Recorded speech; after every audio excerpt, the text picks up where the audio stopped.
ultimately what we want is to be able to use that energy. Imagine if Yeah. all that energy could go into you just being more present, more vividly Yeah. conscious more often. But what happens is that energy starts to surge in us, and then it gets all wound up in Mm. our psychological feeling of self or I, me. So the purpose of not expressing is instead of letting all that manifest itself outwardly through a behavioral pattern of here goes Peter again on a rant, to contain it on the inside so that we can look at the mechanism on the inside. What's causing all that to build into this feeling of me and me feeling I need to now vent my negativity? It's turning the lens around. You're just sort of closing the door. You're not repressing, you're not suppressing. You're simply not letting that person, let's call it, we're going to say, no, we're not going to let you out the house. While you're in the house, we're going to study you and just observe you and see what you're doing.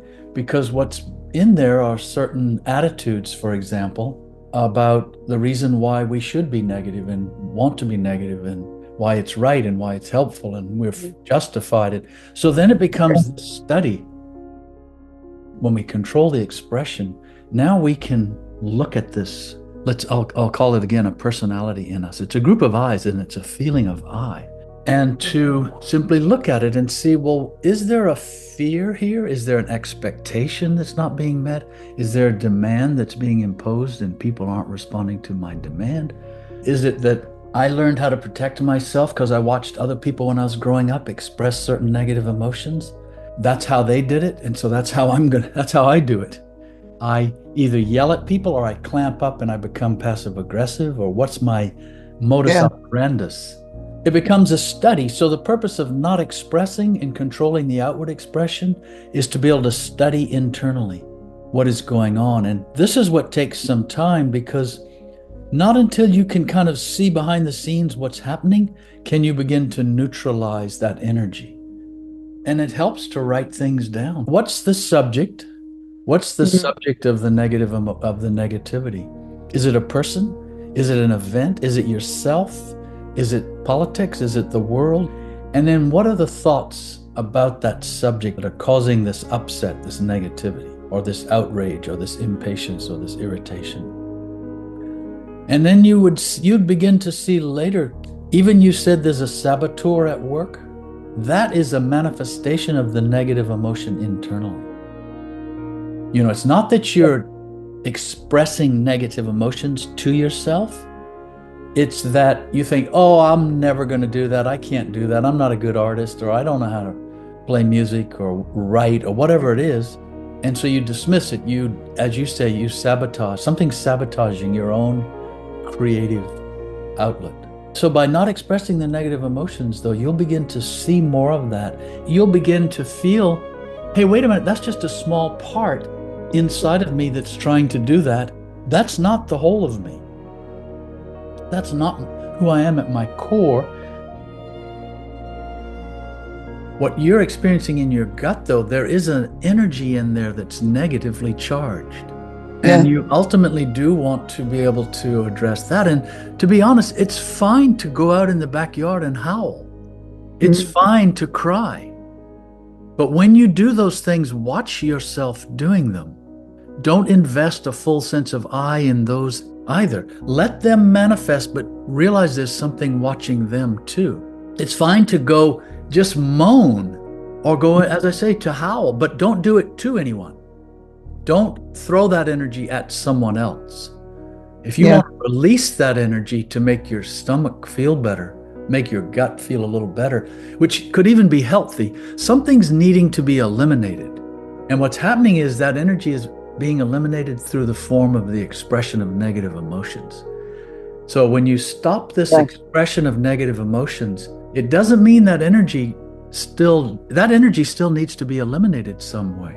Go out in the yard and howl if you want. If you want to cry, say, okay, I'm going to sit down now and have a good cry, get out the box of tissues. It's fine, but watch it. Watch yourself, and you might discover as you watch it, as you look into that well, you'll begin to see to the bottom of the well, and you'll see this feeling of I you'll see that you have accustomed yourself to think that's who you are. Again, as we've said, the purpose of not expressing the negative emotion is to study it internally. But it doesn't mean you can't cry, that you can't yell. It's like just a big exhale of some kind. If something's blocked, jump up and down, yell and scream, put on your favorite old Beatles song and sing away. And let that energy find a new outlet, a healthy outlet, rather than in this psychological twist of negative emotions. Negative emotions almost always begin with some kind of instinctive energy. There's this negative energy that accumulates in our instinctive center. It's negatively charged, and then what happens is it infiltrates our emotional center. And because we're not used to sort of commandeering our emotions, we don't really understand our own emotions. And so the instinctive center, it happens all so fast. Now there's a tandem. Instinctive energy infiltrates the emotional center. The emotional center gets negatively charged, takes on this heavy, dark, venomous kind of flavor, and then we express it. And it comes out in the form of what appears to be emotion, negative emotion. But it's so laced with instinctive energy. That's why it can be so destructive. We can not only attack someone else's psychology when we express negative emotions, we attack their ego. We can also attack you could call it their physical field of energy. We lash out with our own negative energy, and it affects other people. It's like we're throwing a handful of rocks at them or something, energy-wise. The principle in the fourth way, of course, is the source of the negative emotion is in me. It's not in a person, it's not in a situation, it's not in the government or the climate or the whatever it is. No, it has its origin in me. And that's what you're trying to do by this non-expression and this internal study. Each negative emotion is kind of like a field out in the country, like a piece of acreage. And we become negative, and you think, that's it. That's like the edge of the universe. I have reached the outer limit, and there's no farther to go. And what I say is, no, that's not true. Guess what? Beyond every negative emotion, if you can climb over the fence or find the gate in that wall, you can keep going. There's a lot more territory to be discovered. That's where the freedom lies. That's where the new discovery, the new being, and the beginning of transformation lies. The negative emotion is not the end. There's so much more, but we're preventing ourselves from experiencing it because we pull the wall down, we pull the curtain down and say, I'm at my outer boundary, I'm negative, that's it. And we always think our negative emotion is a final conclusion on the situation, and it's not. If I tell myself I'm out of here, if I feel like I'm going into the abyss, that's fine. But I have to acknowledge that there's actually much more in my universe, in my internal universe. I'm closing myself off from it now by holding on to this negative emotion. But the bridge, you see, is provided by consciousness. The personality in you, I'll call it, that's negative, is not going to make its way over that bridge. The ego is trying to walk across the bridge into the unknown, and it can't do it. And guess what, though? Consciousness loves the unknown. It's not really unknown to consciousness. It's deeper presence. It's more presence. But something in us is afraid to let go of familiar sense of self. But it's an illusion. I promise you that terror is an illusion. It feels real, but it's coming from this feeling of ourself we're so accustomed to. We've been so accustomed to it for so long. It's nothing to be afraid of, and yet we're afraid. What is afraid in us is this very part that we need to release. So what I would say is, when that happens again, try to yield to the fear. As Gene Klein would say, the fear is like a train, and it's pulling out of the station. And what you want to do is actually run and grab hold of the handrail by the door and jump on the train. Either say, I'm coming with you, or say, come on in, come on fear, overwhelm me, I'm completely open to you. Come seep your way all the way through my being. And don't be afraid of the fear. That's what happens. We start to be afraid, and then we become afraid of the fact that we're afraid. This thing's called fear, you see, If we were spiritual scientists, we would find great interest in this thing called fear. What does it mean? It doesn't mean we're afraid of the unknown. It means we're afraid of giving up the known. If we don't know the unknown, how can we be afraid of it? Again, this comes back to consciousness, that what is seeing all of this in you is trying now to watch this part of you that's afraid. So if you can become like a spiritual scientist, an anthropologist, and watch all of this unfold, because what you're going to discover eventually is this fear, of course, is intimately connected to your whole idea of yourself. Her life, her person, her fears, her worries, her problems, her hopes, all of these things, they've consolidated into this feeling of me. But in fact, that's the way it is for everyone. This is a mystery, this life on earth. The larger part of it is a complete mystery. And we cover that up and we think, I should know what I'm doing. I should be in charge of my life. I should know who I am. And it's all ego. It's all a projection. It's all a facade. It's a little false theater we've all agreed on. We're going to play out this drama instead of everyone sitting down and saying, you know what the hell is going on? We don't know what's really going on. Let's try to support each other and be kind and gentle and loving and be more and more aware, conscious of our existence as creatures on earth with this capacity to know it and to think about it and to venture into it more deeply, more consciously, instead of fighting and arguing and resisting and being afraid and all these things, which is what negative emotions are.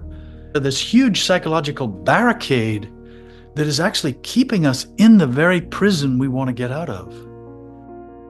Right, you can know about all this, you can speak intelligently about it, you can know all the so-called psychological techniques and formulas. They are of no avail until you embrace it with another part of your being. We're back to self-remembering, we're back to conscious presence. That's the being. All the rest of it just serves as a platform for that. Most people, they'll hear a guru on the internet talking, and they'll hear about this awakening and discovering your true nature, and they think they can do it, and they think they've done it. And they don't understand, no, it's what we're talking about is not that simple. To sustain presence, you're right, for more than a few seconds is not easy, because we're not accustomed to it. Our own presence, our own awareness is not accustomed to itself. Sometimes you said, what can I do? I need a technique. Meditating doesn't always help. You said, how can I come back to my being? It's simple to say, but difficult to do. And that is for you to realize within yourself, you are what is seeing all of this turmoil. You're not the turmoil. That is not consciousness. The turmoil is coming from what, the non-dual teachings call the ego. Fourth way would call your imaginary picture of yourself, your false personality, your false sense of I. It's coming from that. And it's by virtue of the light being cast on it that it begins to neutralize and change. Just seeing it and really, honestly, realizing that you as awareness are the seeing. The balance will slowly begin to shift away from what is being seen to you realizing yourself more and more as the seeing. And then you'll start to have moments where you're residing there. That's your home ground. That's your true being. You have to gain enough strength on that side of the balance so that when the storms come again, the internal storms come again, you're not swayed, you're not pulled in, you don't drown again. It's silent, invisible work, you could call it. The other thing it is, what we're describing is being less and less identified with what we observe. Identification is what happens to our awareness when it loses realization of where it is, its perch on high, watching. Instead, it collapses. It falls into what it's observing, and then that makes the turmoil kind of worse. It fuels the turmoil. Why? Because now the turmoil has a stronger sense of identity. But we keep investing our sense of self in these negative emotions. And this awakening business is about rising above, transcending the psychological realm, as Buddha said, stepping out of the mind. Be present as the observer whenever you're observing something, whether that's outside of you or inside of you. You can feel inside yourself, sort of behind your eyes, there's a gentle presence that can see you on the computer or on the phone talking. And it can Yeah. look outside, it can look out, and it can look at things, and it can know that it's there behind your eyes looking. And that's how this being grows. Now, Yeah. it's true, it gets tested when times are hard. And when there's an internal storm or an external challenge in our life or difficulty, it gets tested and it does get strengthened through those sort of trials, you could call them. But otherwise, on a regular basis, it can be also strengthening itself in simple Yeah. ways, just being present while you're in the kitchen. You reach for the cup and you can see your hand reaching for the cup, and you can know you're back there behind your eyes watching the hand reach for the Yeah. cup. This is it too. It's the same thing. Put your trust, put your reliability in the seeing, in the observing.